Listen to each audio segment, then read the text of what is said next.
pemurtatan merajalela, terutama di suku Aceh, Padang, Sunda, Betawi, dan Arab. Ya kan, kayak gitu. Tapi keluarganya sendiri enggak. Keluarga kita sendiri enggak memusuhi kita. Kita harus kita mempertanyakan kebenaran firman Tuhan ini. Nah, benar sekali. Gitu. Kalau semua yang tertulis sudah memang betul kayak gitu udah ditulis, harusnya terjadi gitu. Dan inilah terjadi. Barulah ini namanya firman Tuhan yang hidup. Yes. Nggak kayak dulu kan apa katanya tanda-tanda kiamat, tapi nggak kiamat-kiamatnya dunia ini. Itulah ibaratnya. Nanti baru kiamat, kalau Injil sudah rata diberitakan, Iya. baru waktunya itu sudah nyata. Ini kan waktunya sudah semakin nyata. Tuhan sudah mulai memanggil dari berbagai suku. Coba Dika bayangkan. Dika pernah nggak berpikir bahwa Dika menjadi orang Kristen? Dika bisa murtad? Pernah kebayang? Nggak kebayang. Nggak kebayang. Tapi kenapa kita bisa murtad hari-hari ini? Karena Tuhan memilih kita supaya kita berbicara, supaya kita menginjili suku kita. Bayangkan, suku lain untuk masuk ke Aceh itu sangat sulit. Ya, bisa masuk, tapi untuk memberitakan Injil di Aceh itu sangat sulit. Jadi Tuhan pilih orang Aceh asli untuk memberitakan Injil dalam bahasa Aceh. Ini. Suku Padang juga begitu. Makanya ada ustadz-ustadz, penceramah berkata apa? Padang semuanya Islam 100%, tapi itu dulu katanya. Aceh juga begitu. Aceh Muslim semuanya itu dulu. Sekarang ceritakan dulu. Itu cerita dulu. Tapi sekarang sudah banyak orang Aceh percaya kepada Yesus. Orang Minang, Padang percaya kepada Yesus. Orang Makassar percaya kepada Yesus. Kenapa? Agar orang-orang ini dari suku ini mereka berbicara kepada sukunya. Kita tahu bahasa kita tahu budaya kita tahu bagaimana karakter kita orang Aceh, sehingga Tuhan menangkap orang Aceh sendiri untuk memberitakan Injil kepada orang Aceh, kepada sukunya. Jika bayangkan kita di sini bersama dengan Bang Nambirong setiap live, tidak pernah kita mengajak orang Aceh untuk menonton live kita, tapi mereka sendiri yang hadir untuk menonton. Awal-awalnya caci maki, awal-awalnya itu menghina, awal-awalnya itu mengolok-ngolok. Lama-lama mereka akan melihat apa yang kita sampaikan. Karena firman Tuhan yang keluar dari mulut, bibir, lidah kita tidak akan kembali dengan sia-sia. Nah, hari ini kalau dulu itu dari Aceh itu daerah-daerah tertentu murtad. Sekarang hampir semua daerah di wilayah Aceh itu sudah ada yang murtad. Di Birun sudah ada yang murtad, Lok Sumawe sudah ada yang murtad, Langsa sudah ada yang murtad, Aceh Singkil sudah ada yang murtad, Sigli Pidi sudah ada yang murtad, Banda Aceh sudah ada yang murtad, Lamno Jaya sudah ada yang murtad, di Melabuh sudah ada yang murtad, di lewat Sabang itu sudah banyak yang murtad. Artinya di daerah Aceh Serambi Mekah hampir semua kota itu sudah ada orang-orang yang murtad. Apakah ini satu kebetulan? Kalau dipikir dengan akal pikiran, ini satu kebetulan. Tetapi kalau di dalam Tuhan tidak ada yang namanya kebetulan. Bayangkan Dika, ketika Bang Pendi pulang ke Aceh, kalau Bang Pendi pergi ke Lok Sumawe, di Lok Sumawe ada orang yang murtad, Bang Pendi bisa nginap di Lok Sumawe di tempat murtadin tersebut. Bang Pendi ke Birun, di Birun ada orang murtad. Di Sigli ada yang murtad. Lamno, Melabuh, di sana ada orang yang murtad.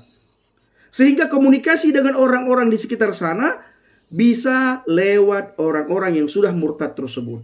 Jadi secara pola pikir manusia itu adalah kebetulan, tetapi di dalam Tuhan tidak ada yang namanya kebetulan. Semua Tuhan sudah atur. Ya, Tuhan sudah atur, Tuhan sudah tangkap dari berbagai kota. Kalau kemarin Tuhan tangkap dari Aceh, sekarang semua kota yang ada di Aceh, Serambi Mekah, Tanah Rencong, Tanah Aulia sudah mulai Tuhan tangkap satu persatu. Percaya atau tidak percaya, ini lagi terjadi Dika.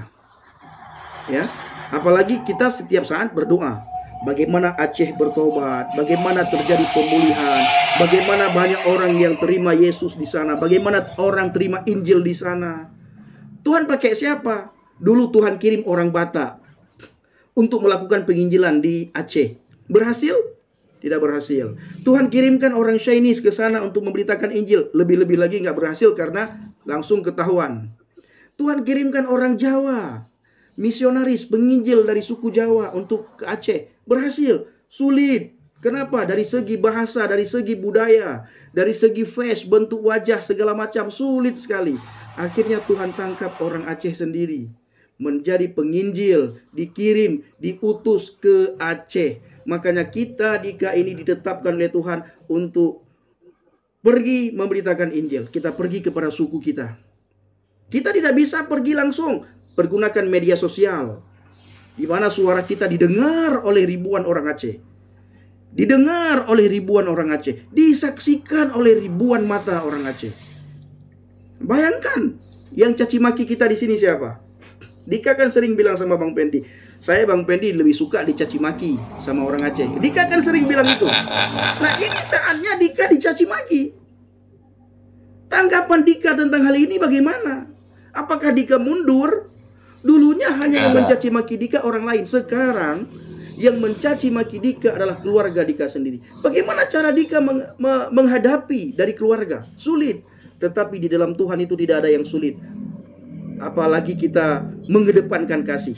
Ya, di dalam kitab Galatia dikatakan apa? Tidak ada satupun hukum di dunia ini yang menentang kasih. Sejak dunia diciptakan sampai tahun 2025 ini sudah bulan 2. Di 2025 belum ada satupun hukum yang menentang kasih. Ya, tidak ada. Bayangkan ketika kita memberi, Dika ya, ketika kita memberi, sekalipun mereka mencaci maki kita, sesuatu yang kita berikan, mereka pasti terima apa yang kita berikan, sekalipun kita dicaci maki. Yang namanya pemberian itu pasti diterima. Inilah yang dinamakan dengan hukum kasih. Tidak ada satupun hukum yang menentang kasih. Sejak dunia diciptakan sampai tahun 2025 ini, yang namanya kasih tidak ada satupun hukum yang menentang. Tetapi yang namanya pedang, itu banyak orang yang menentang pedang. Yang namanya pedang. Tapi kasih tidak ada satupun hukum yang menentang kasih. Ini dia. Jadi orang-orang di luar kekristenan tidak memahami hal ini. Yang memahami hal ini adalah orang-orang yang percaya kepada Yesus Kristus. Orang-orang yang membaca Alkitab. Orang-orang yang dekat dengan firman Tuhan. Dika harus seperti ini. Harus. Pasti bisa. Ya, pasti bisa. Dika sudah melewati banyak hal. Sudah tinggal di rumah si A. Bagaimana? Ya. Sudah tinggal di rumah si B bagaimana? Ketemu dengan si A bagaimana? Dika ketemu sama Bang Pendi bagaimana? Ketemu sama abang ini bagaimana? Ketemu sama kakak ini bagaimana? Dika sudah bisa membilah-bilah. Tapi Bang Pendi selalu setiap ketemu sama Dika, apa yang Bang Pendi sampaikan? Kamu harus kuat, harus semangat, baca firman, belajar, berdoa, puasa. Bang Pendi tidak banyak bicara mulut, tidak bicara mulut-mulut. Kamu harus begini-begini enggak. Yang selalu Bang Pendi bicarakan mulai pertama ketemu sampai malam ini. Apa yang Bang Pendi bicarakan?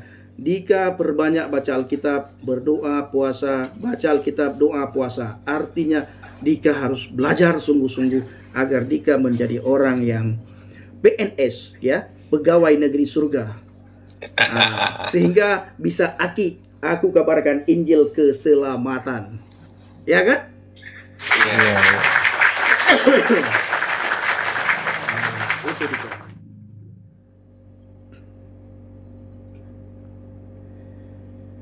Wow, luar biasa. Ini ada Kiki. Terima kasih semuanya ya, Bapak Ibu. Mana Birong? Bapak Ibu yang mau memberi, buat Dika beri ya. Ya, siap Bang. Siap. Kiki kenapa ya belum itu? Lagi telepon kenapa? Beliau mau nanya. Halo Kiki. Kopi dia. Turun dulu, takutnya dia lagi sibuk ya. Ini muter-muter. Itu Kiki yang mana, Bang? Nggak tahu saya.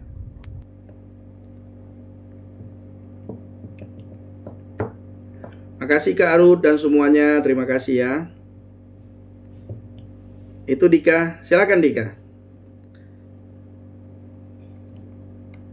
Dika, apapun yang ini kamu lagi lemah itu, tapi kamu pasti bisa lewati. Wajar lemah. Ya kan Bang Nabirong? Tenang aja, semua akan dipulihkan kok. Lemah itu wajar. Tapi kadang-kadang saya Bang Nabirong ketawa ya. Karena dulu Dika bilang aku udah siap kok Bang Pendi, aku kuat kok katanya. Aku malah ingin viral kata dia. Itu dia belum alami Bang. Dia belum alami. Belum kena mental. Belum. Sekarang dia sudah mulai kena mental. Sekarang sudah mulai kena mental dia itu. Dulu belum. Nah, tapi kita semua yakin Dika kuat ya. Dika bisa. Naikin Alang. Yang mana Alang ya? Yang mana Alang Bang Nabirong? Tolong naikin Bang.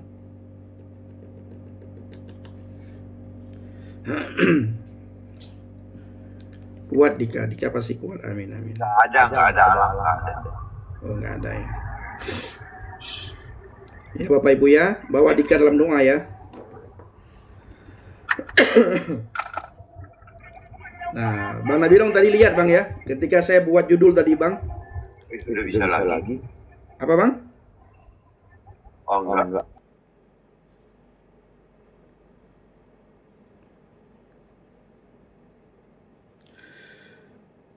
Ini ada yang tulis lama saja. Dika beka pikir ka jid ketuha. Kadinga haba urang si ke. Ilham Ilham. Semua Dika sudah alami ya. Orang tua Dika pernah bawa Dika ke pesantren apa Dika? Pesantren apa? Labuhan Bajo. Tahu saya namanya di daerah Labuhan Haji. Labuhan Bajo, Labuhan Haji. Ada pesantren di Labuhan Haji. Dika sudah dibawa ke sana untuk diruqyah. Harapan mereka supaya setan keluar dari Dika. Jadi ketika diruqyah, sudah berapa kali diruqyah Dika? 3 kali. Ketika 3 kali diruqyah Bapak Ibu, Ustadz ini melihat kok nggak ada terjadi apa-apa ya. Istilahnya tidak terjadi manifest ya. Jadi mereka berpikir ketika Dika diruqyah terjadi manifest. Jadi ini tidak terjadi apa-apa, sehingga yang meruqyah si Dika bertanya kepada orang tuanya, jadi ini sakit apa ini si Dika ini? Anak ibu, anak bapak ini sakit apa? Bingung ustadznya Bapak Ibu. Jadi, ya, orang yang meruqyah Dika itu bingung Bapak Ibu, karena tidak terjadi apa-apa. 3 kali diruqyah, dibacakan apa doa-doa segala macam, tidak manifest, tidak terjadi apa-apa, tidak muntah-muntah, tidak teriak-teriak, sehingga membuat mereka bingung. Biasanya baru sebentar dibacakan doa-doa langsung manifest, langsung teriak-teriak, langsung muntah-muntah, langsung guling-guling. Tapi ketika diruqyah Dika tidak terjadi apa-apa Bapak Ibu. Ya, jadi membuat Ustadz bertanya-tanya sama orang tua Dika, apa yang terjadi pada ini anak? Bapak Ibu, Alkitab itu luar biasa. Tergenapi apa kata Alkitab di dalam diri Dika? Apa itu? Roh yang ada pada Dika, roh yang ada pada orang percaya, ya, lebih besar daripada roh-roh yang ada di dunia ini. Kuasa yang ada pada diri orang percaya lebih besar daripada kuasa yang ada di dunia ini. Betul. Itu dia. Makanya tidak terjadi manifest. Kenapa? Roh yang ada pada Dika ini lebih besar, sehingga membuat roh yang ada pada Ustadz yang meruqyah Dika tidak ada apa-apanya Bapak Ibu. Sudah dibaca ayat ini, tidak terjadi manifest. Dika tidak kepanasan, Dika tidak muntah-muntah, Dika tidak guling-guling, Dika tidak teriak-teriak. Lalu dari doa pertama dibaca doa kedua dibaca doa ketiga. Saya yakin ya, orang yang meruqyah Dika itu saling lihat-lihatan mungkin ya. Ada berapa orang yang meruqyah Dika kemarin? Awalnya bukan diruqyah, didatangi 3 ustadz. Ya. Nah, yang meruqyah itu 1 ustadz. Oh, 1 ustadz. Ya. Ustadznya pun udah lulusan dari Kairo Mesir sana, berarti udah hebat kali ya. Udah hebat kali, udah LC lah berarti ya. Lulusan Kairo. Iya. Harusnya kalau udah lulusan Kairo, ilmunya udah banyak. Ini malah sayanya yang nggak kerasukan. Dika yang nggak kerasukan, luar biasa Bapak Ibu ya. Padahal harapan saya bisa dikeluarkan begana begini begitu, tapi saya nggak merasakan gitu. Apa karena saya kurang percaya ya terhadap hal-hal yang begituan? Kayaknya dua ustadz udah murtad itu kayaknya. Aduh. Oke, Atta Jihlom, silakan. Anda aja sebenarnya.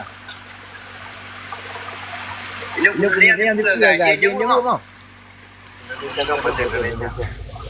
Hah? Apa yang mau ditanyakan? Berarti yang jihad itu di Nabi Muhammad. Kami tidak kenal lebih bisa. Yang jihad di Yesus kan tahu. Lain Nabi Rong. Iya, lain Nabi Rong. Kenapa lain Nabi Rong? Hah? Lain Nabi Rong kenapa? Lain Nabi Rong kenapa? Emang kan tahu agama Rong kata-kata itu. Bahasa Indonesia. Orang ngertinya. Mana katanya orang ngerti. Yowes, bahasa Indonesia wae, Mas. Enggak, dia kan nanya. Di dalam buku kalian kan ada tertulis. Apa itu tertulis? Tertulisnya gini. Jadi kan besok kan ada orang yang diusir. Jadi yang diusir itu orang mana? Ya orang situ pastinya. Enggak dijelaskan di sana juga gini. Yang membuat bukan orang itu pakai nama Yesus. Membuat apa dia buat apa? Jadi enggak ceritanya agama apa aja yang pakai yang Tuhan Yesus itu agamanya apa aja? Oh banyak. Kalau kau lari ke dalam bahasa Inggris, kau akan lihat di dalam agama bahasa di dalam Al-Quran bahasa Inggris itu Isa itu disebutnya Yesus. Coba kau baca di dalam Islam nggak ada Nabi Isa dipanggil Ini Bang Nabirong. Bang, Al-Quran bahasa Inggris. Bang Nabirong. Bahasa Inggris. Bang, Tidak ada. dia bilang kan. Oke. Yang panggil Yesus agamanya apa saja kan? Nah sekarang itu sangat banyak orang di Indonesia ini memanggil nama Yesus. Zuma memanggil nama Yesus terus. Ya, Nandar, Unirifa, Donditan sudah mualaf masih pakai nama Yesus. Jadi mereka itu memakai nama Yesus untuk kepentingan pribadinya, seperti Zuma. Zuma memakai nama Yesus untuk kepentingan pribadinya. Nandar ini memakai nama Yesus untuk kepentingan pribadinya. Jadi orang-orang yang memakai nama Yesus untuk kepentingan pribadinya, bukan untuk kepentingan Bapa di surga, nah orang-orang seperti itu akan diusir oleh Yesus. Apa kata Yesus? Enyahlah engkau dari hadapanku, wahai engkau si pembuat jahat. Aku tidak mengenal engkau, katanya. Nah, kenapa? Karena orang ini memakai nama Karena orang ini memakai nama Yesus untuk kepentingan pribadinya. Enggak, yang panggil Yesus Tuhan ini siapa? Yang panggil Tuhan Yesus saya. Jadi kalian lah yang besok. Kok kalian kan saya? Enggak. Penyalahlah di hadapan karena engkau adalah pembuat kejahatan. Ya itu dia yang sudah saya jelaskan barusan. Bukan pembuat kejahatan. Sedangkan kejahatan apa yang kami lakukan? Kejahatan apa yang kami lakukan? Coba, kejahatan apa? Enggak, jadi firman yang mana aja kalau yang itu ngaku Tuhan. Kau bilang kami pembuat kejahatan. Kejahatan mana yang kami lakukan? Apakah Tuhan Yesus jelaskan anak-anak santri gitu yang masih kecil-kecil kan enggak juga. Enggak, Tuhan sendiri yang bilang kayak gitu. Bukan teman-teman kami. Kami sudah berbuat jahat. Coba kejahatan yang mana yang kami lakukan? Enggak, Tuhan yang bilang kayak gitu. Jadi yang mana lagi? Masa ada orang Islam datang kayak gini. Dengan nama Yesus enggak ada, cuma Kristen aja ada. Iya. Orang Islam memang enggak dikenal nama Yesus, kali aja ngaku. Jadi selain agama Yesus, agama mana aja yang panggil Yesus itu Tuhan? Enggak ada agama Yesus. Aneh-aneh aja kau. Sedangkan Yahudi aja sana enggak ada ikut sama Yesus. Emang kita di mana orang Yahudi? Dari tempat kejadian, di situ lahir, di situ kejadian enggak ada. Murid Yesus orang mana? Orang Sunda. Israel. Iya, murid Yesus orang mana? Murid Yesus orang mana? Murid Yesus orang Israel. Nah, itu tadi kau bilang enggak ada. Itu buktinya ada. Cuma ya kau. Mana? Tadi kau bilang enggak ada yang ikut enggak percaya Yesus. Murid Yesus orang mana?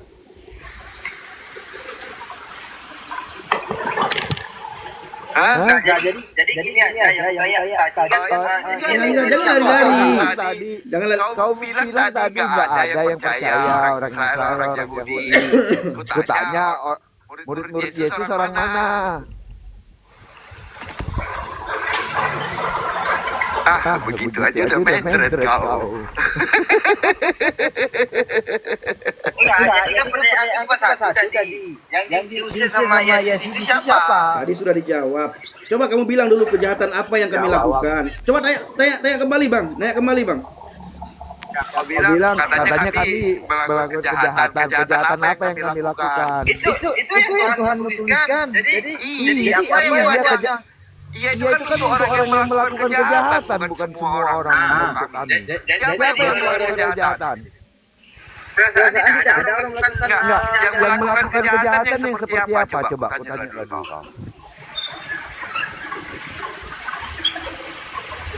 Hah? Ayo. Yang melakukan kejahatan seperti apa? Coba, yang memaki-maki orang. Ya kan? Cumananya. Siapa yang melakukan kejahatan? Bagaimana yang melakukan kejahatan? Tuhan yang ngomong gitu. Iya. Tetapi apakah kami melakukan kejahatan? Kan tidak. Jadi kalau dibilang contoh kejahatan kayak mana aja coba? Nah, kejahatan apa? Coba kau baca di situ. Apalagi katanya, jangan kau baca cuma sepotong judulnya aja kau baca. Jangan kau baca. Apa katanya? Kejahatan yang seperti apa rupanya dikatakan di ayat itu? Sambungannya. Coba baca semua. Jadi kan katanya kejahatan apa? Jadi kan kalau ditanya kayak gitu kan jenis apa aja yang kejahatan kayak gitu? Iya, kau baca lah. Tadi kau yang bawa ayat. Udah kau baca belum semua ayat itu? Belum kan? Belum kan? Kau cuma dengar-dengar aja kan kata orang. Hah? Kau baca dulu semua ayat itu baru nanti kau balik lagi ke sini. Oke? Berarti Tuhan kalian nggak jelas ya? Kau yang nggak jelas. Tuhan kami jelas Yesus. Masa Tuhan manusia? Oh iya, Tuhan siapa? Kutanya lagi Tuhan. Tuhan gua Maha besar. Mana pernah di mana ada dibilang Tuhanmu Allah? Coba tunjukkan saya satu ayatnya dalam Al-Quran bahwa Tuhan itu adalah Allah. Silakan.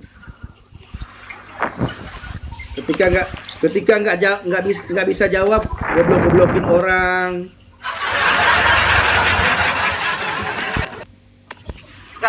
Tuhan kami jelas. Tuhanmu kalian kan nggak ada yang Saya ayat Al-Quran bahwa Tuhanmu nggak ada.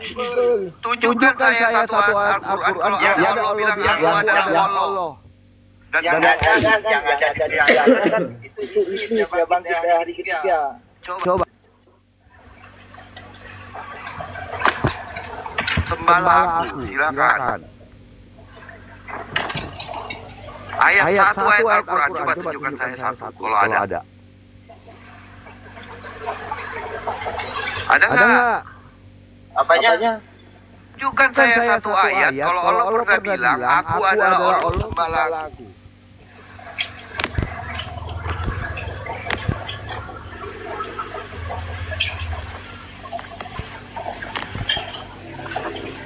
Aneh ya, nggak bisa jawab, goblok-goblokin orang ya. Ada nggak ayatnya? Banyak di Al-Quran itu.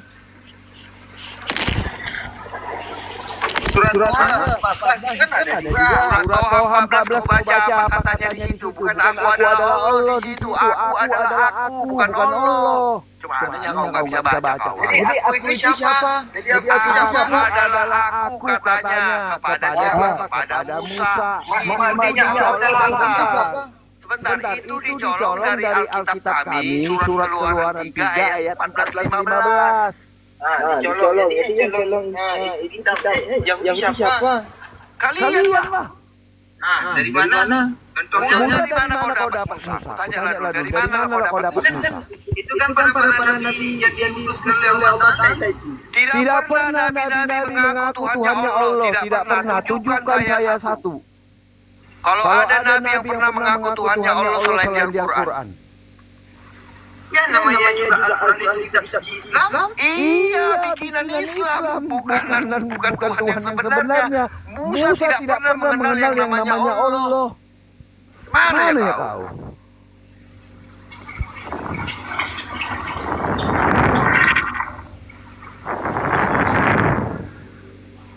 Musa tidak pernah mengenal Allah. Yang Musa kenal adalah Allah Abraham, Ishak dan Yakub. Yang mengaku dirinya aku adalah aku atau ego emi. Itu ada di Keluaran 3 ayat 14 dan 15. Lalu kalian comot, kalian taruh di tahap ayat di surat 20 ayat 14. Di situ pun dikatakan bukan aku adalah Allah, bukan aku adalah aku. Al-Ilah, Allah sesembahan. Bukan nama dia Allah di situ. Ngawur kau belajar dulu pesantren kau. Belajar dulu. Ayo Udah, kalau belajar dulu ya, besok naik lagi kalau udah belajar.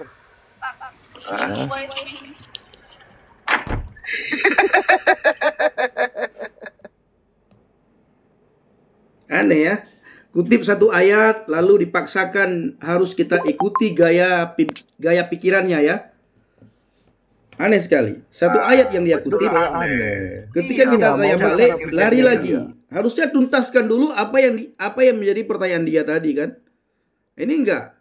Ketika ditanya balik dia lari ke lain lagi. Ketika dijawab selesai dia lari ke lain lagi. Harusnya oh begini ya kan begitu.